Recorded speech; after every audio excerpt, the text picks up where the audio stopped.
Hello friends, PSC energy ബൂസ്റ്ററിൻ്റെ online ക്ലാസ്സിലേക്ക് എല്ലാ ഉദ്യോഗാർത്ഥികൾക്കും സ്വാഗതം. ഇന്ന് നമ്മൾ SCERTയിലെ 9ാം ക്ലാസ്സിലെ നമുക്ക് സാമൂഹ്യശാസ്ത്രത്തിലെ ചാപ്റ്റർ 7 നോക്കാൻ പോകുന്നത്. ജനാധിപത്യത്തിൻ്റെ വ്യാപനം സ്ഥാപനങ്ങളിലൂടെ, അതിനെക്കുറിച്ചാണ് നമ്മളിനി നോക്കാൻ പോകുന്നത്. ഓക്കെ അല്ലേ? അപ്പോൾ ജനാധിപത്യത്തിൻ്റെ വ്യാപനം സ്ഥാപനങ്ങളിലൂടെ.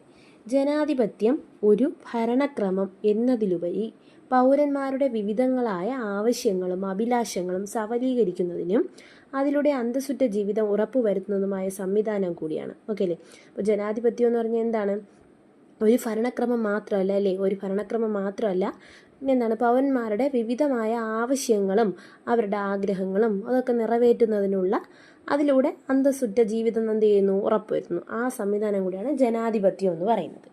ഇന്ത്യയിൽ ജനാധിപത്യത്തിൻ്റെ സ്ഥാപനത്തിനും വ്യാപനത്തിനും വേണ്ടി ഭരണഘടന അനുസൃതമായി നിലവിൽ വന്ന സ്ഥാപനങ്ങളെ നമുക്ക് എത്രയായിട്ട് തിരിക്കാം? 2ആയിട്ട് തിരിക്കാം. അപ്പോൾ ഇന്ത്യയിൽ ജനാധിപത്യത്തിൻ്റെ സ്ഥാപനത്തിനും വ്യാപനത്തിനും വേണ്ടി ഭരണഘടന അനുസൃതമായി നിലവിൽ വന്ന സ്ഥാപനങ്ങളെ നമുക്ക് 2ആയിട്ട് തിരിക്കാം. കോൺസ്റ്റിറ്റ്യൂഷണൽ ബോഡീസ് എന്നും നോൺ കോൺസ്റ്റിറ്റ്യൂഷണൽ ബോഡീസ് എന്നും. ഭരണഘടനാ സ്ഥാപനങ്ങളെന്നും ഭരണഘടനേതര സ്ഥാപനങ്ങളെന്നും. ഭരണഘടന നിലവിൽ വന്നപ്പോൾ തന്നെ രൂപീകരിക്കപ്പെട്ട സ്വയംഭരണ സ്ഥാപനങ്ങൾ അറിയപ്പെടുന്നതാണ് ഭരണഘടനാ സ്ഥാപനങ്ങൾ. ഒന്നുകൂടെ ശ്രദ്ധിച്ചോളണേ. ഭരണഘടന നിലവിൽ വന്നപ്പോൾ തന്നെ രൂപീകരിക്കപ്പെട്ട സ്വയംഭരണ സ്ഥാപനങ്ങൾ അറിയപ്പെടുന്നതാണ് ഭരണഘടനാ സ്ഥാപനങ്ങൾ. ഭരണഘടനാ സ്ഥാപനങ്ങളുടെ അധികാരത്തിൻ്റെ ഉറവിടം ഭരണഘടനയാണ്. ഭരണഘടനാ സ്ഥാപനങ്ങളുടെ അധികാരം എന്നിവയിൽ മാറ്റം വരുത്തുന്നതിന് ഭരണഘടന ഭേദഗതി ആവശ്യമാണ് അല്ലേ? അപ്പോൾ ഈ സ്ഥാപനങ്ങളുടെ അധികാരം, ഘടന എന്നിവയിൽ മാറ്റം വരുത്തുന്നതിന് ഭരണഘടന ഭേദഗതി ആവശ്യമാണ്. പാർലമെൻറ്റ് പാസ്സാക്കുന്ന നിയമങ്ങൾ അനുസരിച്ച് രൂപം കൊള്ളുന്ന സ്ഥാപനങ്ങളാണ് എന്ത്? ഭരണഘടനേതര സ്ഥാപനങ്ങൾ. അപ്പോൾ ഭരണഘടനാ സ്ഥാപനങ്ങൾ എന്ന് പറഞ്ഞാൽ എന്താണ്? ഭരണഘടന നിലവിൽ വന്നപ്പോൾ തന്നെ രൂപീകരിക്കപ്പെട്ട സ്വയംഭരണ സ്ഥാപനങ്ങളാണ് ഭരണഘടനാ സ്ഥാപനങ്ങൾ. ഇനി ഭരണഘടനേതര സ്ഥാപനങ്ങൾ എന്ന് പറഞ്ഞാൽ എന്താണ്? പാർലമെൻറ്റ് പാസ്സാക്കുന്ന നിയമങ്ങൾ അനുസരിച്ച് രൂപം കൊള്ളുന്ന സ്ഥാപനങ്ങൾ. ഭരണഘടനേതര സ്ഥാപനങ്ങൾക്ക് പിന്നീട് ആവശ്യാനുസരണം ഭരണഘടന പദവി നൽകാറുണ്ട്.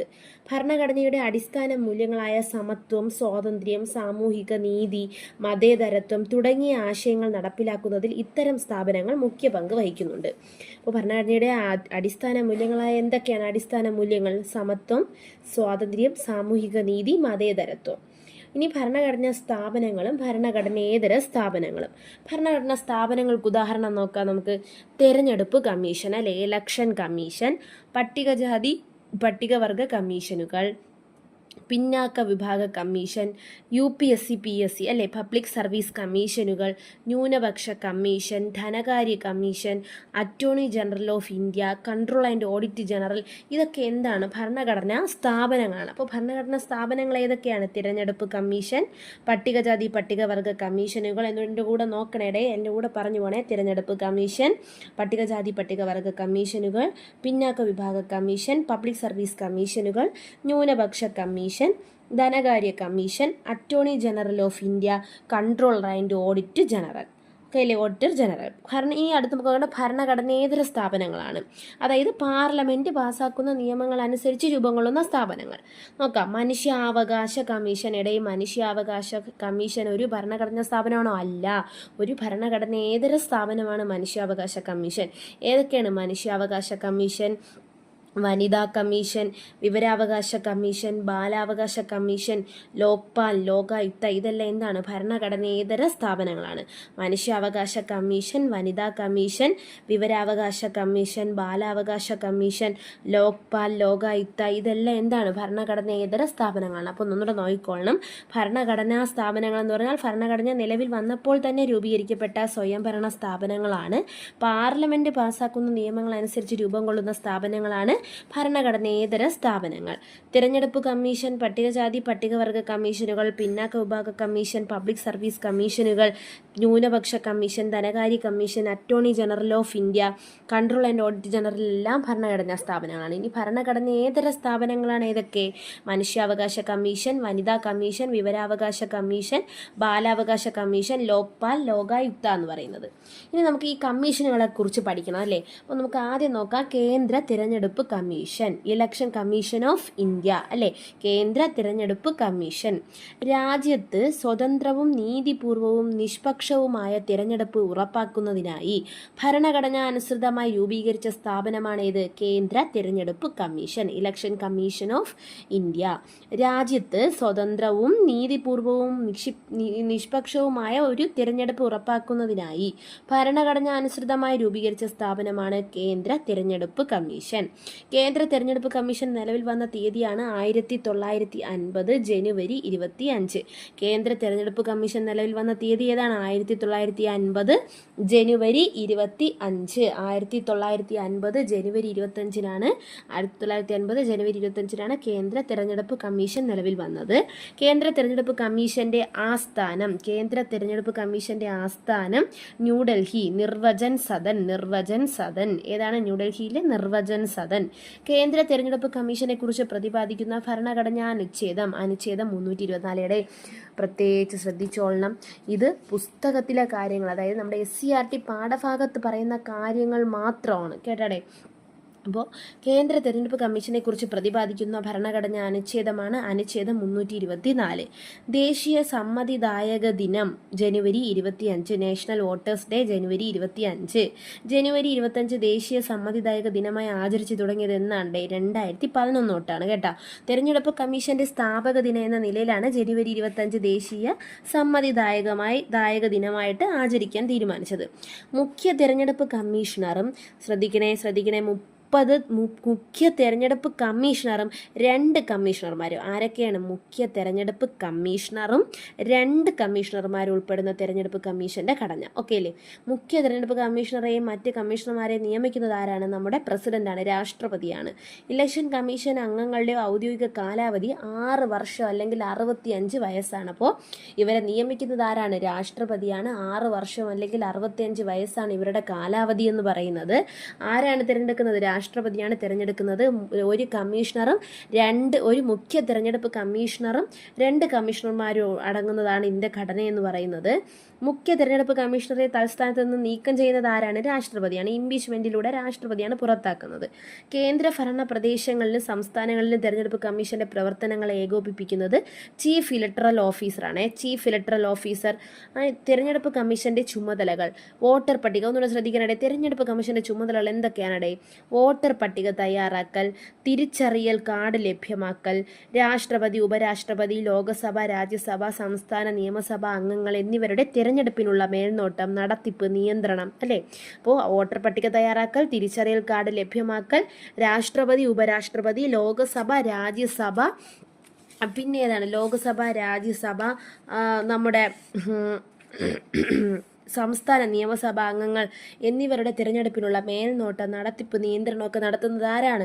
നമ്മുടെ തിരഞ്ഞെടുപ്പ് കമ്മീഷനാണ്. പെരുമാറ്റച്ചട്ടങ്ങളുടെ പ്രഖ്യാപനം നടപ്പിലാക്കൽ, രാഷ്ട്രീയ പാർട്ടികൾക്ക് അംഗീകാരം നൽകുക, ചിഹ്നം അനുവദിക്കുക, തിരഞ്ഞെടുപ്പ് വിജ്ഞാപനം പുറപ്പെടുവിക്കൽ, നാമനിർദ്ദേശ പത്രിക സ്വീകരിക്കൽ, സൂക്ഷ്മ പരിശോധന, നാമനിർദ്ദേശ പത്രിക അംഗീകരിക്കൽ, സ്ഥാനാർത്ഥി പട്ടിക പ്രസിദ്ധീകരിക്കൽ, ഇനി വോട്ടെടുപ്പ്, വോട്ടെണ്ണൽ, തീയതികൾ നിശ്ചയിക്കൽ, ഫലപ്രഖ്യാപനം, തർക്കങ്ങൾ പരിഹരിക്കൽ, തെരഞ്ഞെടുപ്പ് ചെലവ് പരിശോധിക്കുക, തുടർ നടപടികൾ സ്വീകരിക്കുക. ഇതെല്ലാം എന്താണേ?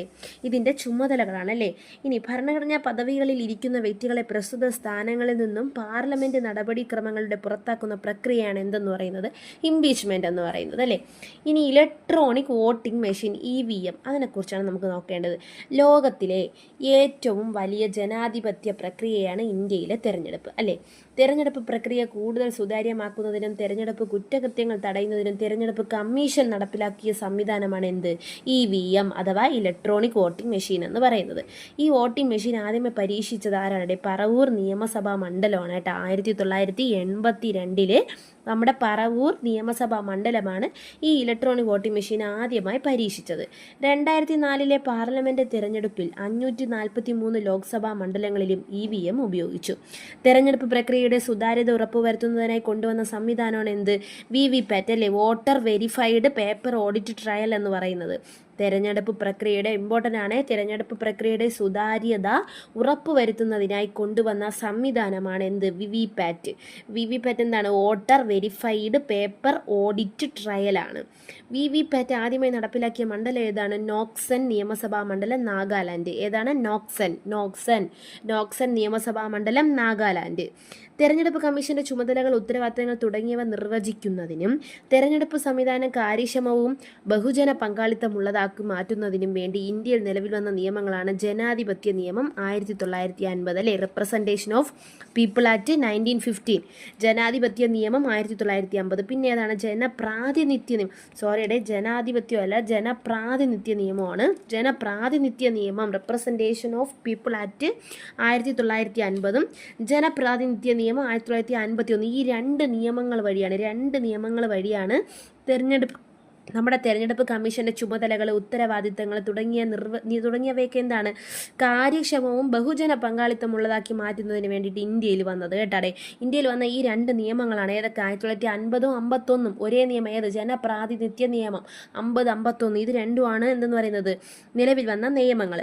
ജനപ്രാതിനിധ്യ നിയമങ്ങൾ പാർലമെന്റ് പാസ്സാക്കിയത് ഭരണഘടനയുടെ ഏത് വകുപ്പ് അനുസരിച്ചാണ്? 327 വകുപ്പ്. ജനപ്രാതിനിധ്യ നിയമങ്ങൾ പാർലമെന്റ് പാസ്സാക്കിയത് ഭരണഘടനയുടെ ഏത് വകുപ്പ് അനുസരിച്ചാണ്? 327 വകുപ്പ്. ഇനി ഈ പറയുന്ന രണ്ട് നിയമങ്ങളെ കുറിച്ചാണ് നമുക്ക് നോക്കേണ്ടത്. രണ്ട് നിയമങ്ങൾ. ഈ ജനപ്രാതിനിധ്യ നിയമം 50, അതിൻ്റെ സവിശേഷതകൾ നോക്കാടെ. പാർലമെന്റിലെയും സംസ്ഥാന നിയമസഭകളിലെയും തിരഞ്ഞെടുപ്പുകളിലേക്കുള്ള നിയോജക മണ്ഡലങ്ങൾ നിശ്ചയിക്കുക. ഒന്ന് ഏതാണ്? പാർലമെന്റിലെയും നമ്മുടെ സംസ്ഥാന നിയമസഭകളിലെയും തിരഞ്ഞെടുപ്പുകളിലേക്കുള്ള നിയോജക മണ്ഡലങ്ങൾ നിശ്ചയിക്കുക. നിയോജക മണ്ഡലങ്ങളുടെ വിഭജനം, അതിർത്തി പുനർനിർണയം എന്നിവ നടത്തുക. വോട്ടർ പട്ടിക തയ്യാറാക്കുന്നതിനുള്ള വ്യവസ്ഥകൾ ക്രോഡീകരിക്കുക. എല്ലാ പാർലമെന്റ് മണ്ഡലങ്ങളും ഏകാംഗ മണ്ഡലങ്ങളാണെന്ന് ഈ നിയമം അനുശാസിക്കുന്നു. ഒരു മുഖ്യ തെരഞ്ഞെടുപ്പ് ഓഫീസർ, ജില്ലാ തെരഞ്ഞെടുപ്പ് ഓഫീസർമാർ, ഇലക്ട്രൽ രജിസ്ട്രേഷൻ ഓഫീസർമാർ എന്നിവരുടെ നിയമനത്തെക്കുറിച്ച് വ്യവസ്ഥ ചെയ്യുന്നു. അപ്പോൾ 50 ജനപ്രാതിനിധ്യ നിയമം. പാർലമെന്റിലെയും സംസ്ഥാന നിയമസഭകളിലെയും തെരഞ്ഞെടുപ്പുകളിലേക്കുള്ള നിയോജക മണ്ഡലങ്ങൾ നിശ്ചയിക്കുക. പിന്നെ വിഭജന, അതിർത്തി പുനർനിർണയം, വോട്ടർ പട്ടിക തയ്യാറാക്കുന്നതിനുള്ള വ്യവസ്ഥകൾ, എല്ലാ പാർലമെന്റ് മണ്ഡലങ്ങളും ഏകാംഗ മണ്ഡലങ്ങളാണെന്നുള്ള നിയമം.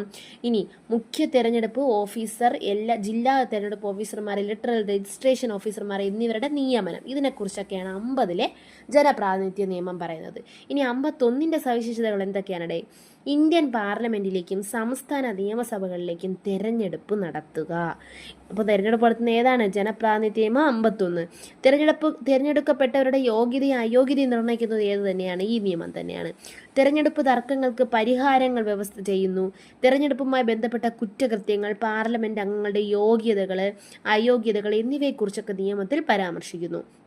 മുഖ്യ തെരഞ്ഞെടുപ്പ് കമ്മീഷണർ, ജില്ലാ തെരഞ്ഞെടുപ്പ് ഓഫീസർ, തെരഞ്ഞെടുപ്പ് നിരീക്ഷകർ, റിട്ടേണിംഗ് ഓഫീസർമാർ എന്നിവരുടെ ചുമതലകളും യോഗ്യതകളും വ്യവസ്ഥ ചെയ്യുന്നു. രാഷ്ട്രീയ പാർട്ടികളുടെ രജിസ്ട്രേഷനെ കുറിച്ച് നിയമത്തിൽ പ്രതിപാദിക്കുന്നു. ദേശീയ പാർട്ടി, പ്രാദേശിക പാർട്ടി എന്നീ പദവികൾക്കുള്ള മാനദണ്ഡങ്ങൾ, തെരഞ്ഞെടുപ്പ് ചിഹ്നങ്ങൾ ലഭിക്കാനുള്ള മാനദണ്ഡങ്ങൾ, ഇതെല്ലാം വ്യവസ്ഥ ചെയ്യുന്നത് 51 നിയമമാണ്.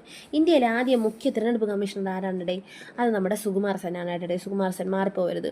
ഭരണഘടനയിൽ പ്രായപൂർത്തി വോട്ടവകാശത്തെക്കുറിച്ച് പരാമർശിക്കുന്ന വകുപ്പ് ഏതാണ്? വകുപ്പ് ആർട്ടിക്കിൾ 326. ഭരണഘടനയിൽ പ്രായപൂർത്തി വോട്ടവകാശത്തെക്കുറിച്ച് പരാമർശിക്കുന്നത് ആർട്ടിക്കിൾ 326. ഇന്ത്യയിൽ വോട്ടവകാശം നിയമാവകാശമാണ്, അല്ലേ? വോട്ടിംഗ് പ്രായം 21 നിന്നും 18 കുറച്ച ഭരണഘടനാ ഭേദഗതി. ശ്രദ്ധിക്കണേ, വോട്ടിംഗ് പ്രായം 21 നിന്നും 18 കുറച്ച ഭരണഘടനാ ഭേദഗതി 61ാം ഭേദഗതി. 61ാം ഭരണഘടനാ ഭേദഗതി നിലവിൽ വന്നത് എന്നാണ്? നിലവിൽ വന്നത് 1989, അല്ലെ? 1989. 61ാം ഭരണഘടനാ ഭേദഗതി നിലവിൽ വന്ന വർഷം 1989. വോട്ടിംഗ് പ്രായം 21 നിന്നും 18 കുറച്ചത് 61ാം ഭേദഗതി, അല്ലേ? ഈ വോട്ടിംഗ് പ്രായം 21 നിന്ന് 18 കുറച്ച പ്രധാനമന്ത്രി ആരാണ്? രാജീവ് ഗാന്ധിയാണ്. രാജീവ് ഗാന്ധി. തെരഞ്ഞെടുപ്പ് നടക്കുന്ന അവസരത്തിൽ പോളിംഗ് ബൂത്തിന്റെ മേൽനോട്ടം വഹിക്കുന്ന ഓഫീസർ ആരാണ്? അതാണ് പ്രിസൈഡിംഗ് ഓഫീസർ. കേട്ടാടെ, പ്രിസൈഡിംഗ് ഓഫീസർ. തെരഞ്ഞെടുപ്പിൽ മത്സരിക്കുന്നവർ നാമനിർദ്ദേശ പത്രിക സമർപ്പിക്കുന്നതും പിൻവലിക്കുന്നതും ആരുടെ മുൻപിലാണ്? റിട്ടേണിംഗ് ഓഫീസറിൻ്റെ മുൻപിലാണ്.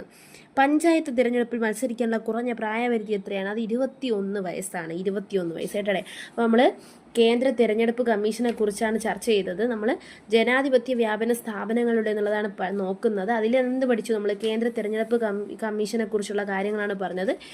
2 നിയമങ്ങൾ പറഞ്ഞു, ജനപ്രാതിനിധ്യ നിയമം 50ഉം 51ഉം. പിന്നെ ഇതിൻ്റെ പ്രധാനപ്പെട്ട ബേസിക് ആയിട്ടുള്ള കാര്യങ്ങൾ കുറേ പറഞ്ഞു.